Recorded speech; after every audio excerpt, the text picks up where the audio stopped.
That is a So here, check this out.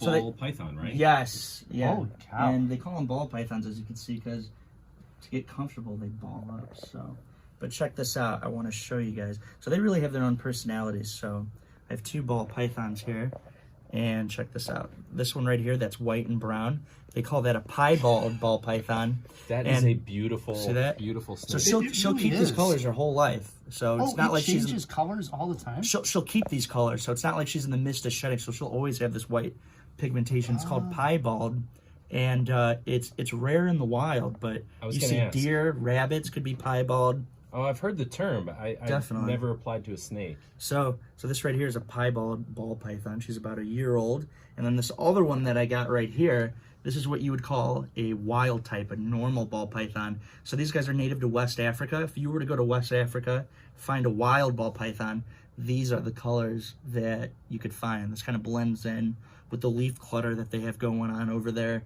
lets them hide. You know, if you had a snake like this, you know, it'd get eaten immediately, right? Because it's just going to stick out completely. So that's why it's so rare. You can tell how strong these animals are just by looking at the way it's wrapped around your hand. I mean, they are constrictors, so they're all muscle. That's really how they hunt.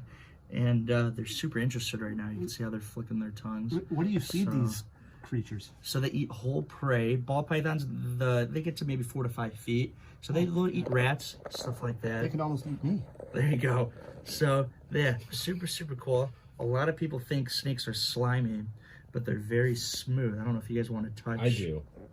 I'll touch. But yeah, on that side. So yeah, with ball python, I mean, this is a pretty general rule with all snakes. Pretty nice. They're very head shy. So when I do shows with kids and stuff, I'm always like, don't touch them on the head.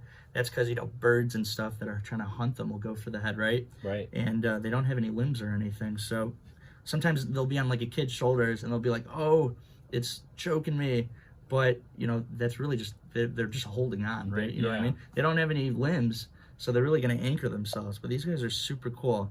And there's actually more ball pythons here in America than there is in the wild in West Africa. They're the most common pet snake that we have here in the U.S. Interesting. So just how, like, this one's a piebald, there's over 5,000 different morphs. They call them morphs, that these snakes can come in different color schemes and patterning. And, I mean, it gets crazy. You'll have some morphs that are, I don't know if there's any anymore, but there used to be six-figure dollar snakes, ball pythons. So super, super cool.